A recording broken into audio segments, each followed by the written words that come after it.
छोरे कुटियो थई के या त ॾिसांस थी मां अच आई किथे काथे आ गजली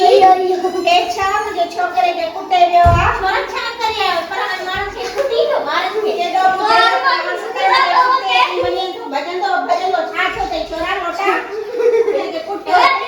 हिन मुंहिंजे ससुर खे कुटियो अथई छोरा तोखे घणा दफ़ा चयो त मुंहिंजा हथ न अटका ऐं तूं पंहिंजे छोकिरे खे सम्झाई नथी गज़ली छा सम्झाइसि ॿुधे थो कंहिंजी पोइ हिन सां एॾो कुटियो अथईसि एॾो कुटियो छोरे खे ॾिस सॼो पघर थी वियो आहे ॾिस हालत ॾिस खिले थो शर्म कोन थो अचे सम्झाइसि पंहिंजे छोरे खे सम्झाइसि त था ॿुधे नथो न असांखे हली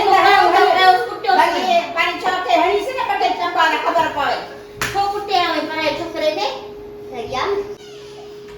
ही ॾिस ॾंद केॾो निकिरी पियो अथसि हिन कुटे कढियो अथसि छोरा शर्म कोन थई कुझु माण्हू इंसाफ़ त कंदो आहे ईअं ॿारनि खे छॾे अॼु ॿारनि खे न कोई वरी साॻा ओड़े जा ओड़ा आहिनि ओड़े जा ओड़ा तव्हांखे थिए ई पवंदो असांजे ॿारनि जे घर में जो कुटियो ऐं भॼो वञे इहा वॾा फज़ीलत असां सम्झायूं त असां सम्झनि न तव्हां छा कयूं आहे सम्झायो अहिड़ो सम्झायो थी ॿारनि खे हल छोरा हल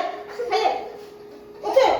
हिनखे घणा दफ़ा चयो अथमि त छोरा ॾिस न कर हथ कान पर ही तव्हांजो छोरो ॿुधे त तव्हांजो छोरो ॿुधेसि न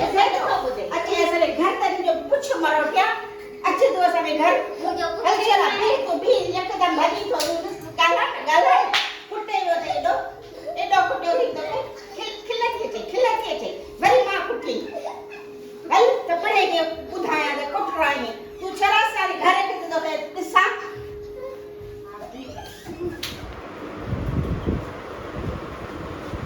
अदी अस्सलाम वालेकुम वालेकुम सलाम ताजी खुश है ताजी खुश कपा माठ करे वे यो कोन कपवा ये कोन कपवा बारन सही फेशियल कान कबिया तू वडड़ो वई अदी खुश वेठी हो जा कयो बार बच्चा सब खुश है अदी नडड़ो खुश तव चूजो बुजो पाले थवा बदो तम हां बस ने नडड़े के ना शौक करे वे चूजन जा हां आया बाबा ने वे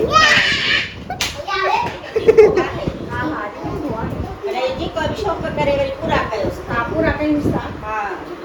बस छा कजे ॿारनि जो अॼु मुंहिंजो सफ़र पोइ अरबा आहे सो अती वॾा चकर हणी जा सो ॿार भेण कोन था ॾियनि ॾाढी सीधी हींअर बि इहो लपा लाइ वेठा आहिनि सवेल ॾाढी गज़लीअ ॾे वई आहे अच्छा सो हुते ॿारनि ॿेड़ी ढांगा थिया अब्बा तोखे चयो अथमि न इहो छा थो करे इहो छा थो करे मां त बे तव्हांजो ॿार कीअं बदतमीज़ आहे दी ॾिस ज़लील कराईंदा बेइज़ती कराईंदा न माइट जी ॾाढा किना ॿार आहिनि तव्हां तोखे घणा दफ़ा चयो हेॾा अच खंडा हेॾा अच नंढड़ो भाई ईअं तंग कंदो बदतमीज़ हेॾो पी लाॻिया अॼु तव्हां किना ॿार चालाक वठी चो बसि इहे ॼणिया ताईं ॾिचे में त पियल न अॼु किथां कंदासीं बदतमीज़ सेखारियो न हया कोन्हे घणी दफ़ा सम्झायो पर हया कोन्हे लॻी पई टेट लॻी पई पंहिंजे छोकिरे खे त तमीज़ ई न सेखारी अथई सफ़ा बसि त छा कयूं असांजो नालो बदनाम करे छॾियो अथनि बसि छा कजे माइट जे हथ में हूंदो आहे हा उहो त आहे सही ॻाल्हि आहे पर हाणे छा कयां सम्झे ठुप नथो एॾो त कुटियासीं एॾो कुटियासीं सॼो ॾींहुं कुटियासीं पर ज़ाला छोकिरो मुड़े ऐं तुंहिंजो बि वॾो थींदो ख़बर पवंदी पाण मूंखे थी चवी कीअं थो कचट करे छोकिरे सां कीअं थो कचट करे कीअं थो विड़े ईअं विड़बो आहे तूं बि ॿार जो दाद लो त असांजो बि दाद लो छो माणे बेइज़ती थी करे असांजी हले छोरा नालो